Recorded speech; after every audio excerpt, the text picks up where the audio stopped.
But shout out to Frankie Rags. Damn, this feels like a memorial. It does, dude. I hate it. But again, for so many, I don't even want to get it. I really do think it's going to affect the team a little bit. Like, you just can't replace the fucking top 2 center in the league like that. Yeah, that's a very hard thing to do. If you think it'll have no effect on this team, you're lying to yourself. I don't know if it's a devastating effect that will cause them to miss the playoffs or anything like that. But. How about this stat? Shout out the Lions on tap for this one. Yeah. 5,441 snaps played at center. Only 6 sacks allowed. Mm-hmm. That's crazy. That is crazy. That is per PFF. And can I ask, like... real quick, those are PFF numbers. Your PFF counts a half a sack as a full sack, too. Yeah. So maybe some of those is fucking bullshit. By the numbers. Half sacks. I hate a half sack. Can you... Full sack, Daddy. Full sack always. Fuck, I forgot what I was going to say. I don't know what you're going to say either. I don't need fuck, it was going to be funny. The sacks threw you off? Something about sacks. No, I don't know. I don't know. But Frank Ragnow's a fucking man. Frank Ragnow is the man. And, like, you look at, we talked about the draft with Tate Ratledge. He fits that same mold of what Frank Ragnow is. Like, they're both not your typical center. Like, when you think of your center, you think of a shorter meatball kind of guy. But they're both bigger, athletic guys. Yeah. And so I think that Tate Ratledge, that's what they're looking at for him. And he is one of the nastiest interior offensive linemen in the draft class. And then we know that Miles Frazier out of LSU, he was probably the best pass-blocking interior offensive lineman in the draft class. He had, 20 straight games for LSU without allowing a sack. So, it sucks. It really does suck, man. But yeah, everything is awesome this one. Not everything is awesome this. And I can't even really quantify like what I think would mean in season in terms of like. I know what it's it going to be the affects you. situational things. It's going to be blitz pickup. It's going to be third down. You're going to see.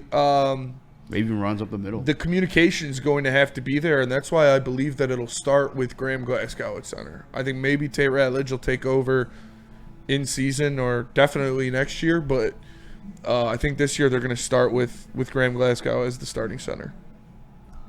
Do you think it affects any game specifically, Nick? Like, are there any games like, fuck, I don't know if that's a win now?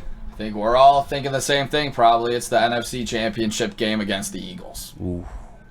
If you had to think about when Frank would be extremely crucial for this team, it's Jordan going Davis, up against... Jalen Carter. Exactly. Yeah. It's the dogs on the Philly defensive line right there in the middle. I guess my question to you guys... used to tune up on Jordan Davis and Jalen Carter during practice. Frank Take Ragnow. fucking Ratledge. No, I'm just kidding. Yeah, maybe. But, I mean, not really. Maybe. But also, it was a joke. I don't think he's going to replace Frank. Yeah. So that one I definitely just think about immediately. But, I mean, he was drafted in the second round. Tate was for a reason. You saw Mahogany last year. I feel really comfortable with Mahogany moving forward.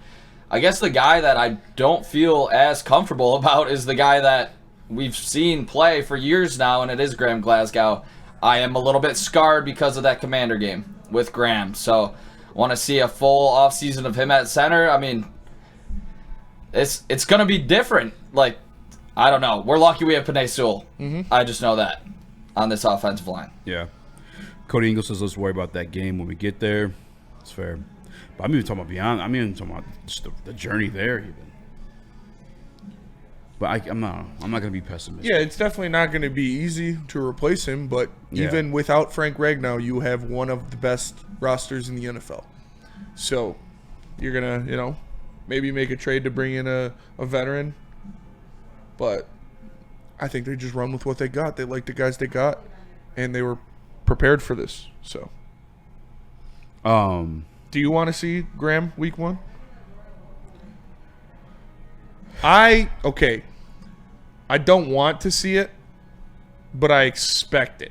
Because I would want to see... Is that what you'd be most comfortable with? That's what I would be most comfortable with, yes. But I would want to see them be like, we can't take Tate Ratledge out of the center spot. He's playing too well. Him to win that role. That's what I would want to see. Or Miles Turner or Miles Frazier, or whoever it is. Someone to step up and win that role. But I would be most comfortable with Graham week 1 just because he knows the system. He knows the calls. He knows the protections. He knows what Jared Goff likes and doesn't like. So that is obviously a bond you're going to have to mold. But the first person I better see holding Goff's baby other than Kristen Harper is Tate Ratledge, because you better form that fucking bond real fast, because that's going to be your new center for the next 10 fucking years. When I was making that thumbnail for the other show, when I typed in Frank Ragnow's name, one of the pictures popped up was Goff playing with his kid. Yeah. Even more sad. Yep. That is it. That's you've never been closer to another man than you would with your center. Yeah, literally touching your ball sack. Every single play. Every single play. Outside of shotgun. Outside of shotgun. But and didn't even call audible. Smack on the ass. Yep. Hey, we're doing this now. Hey, yeah.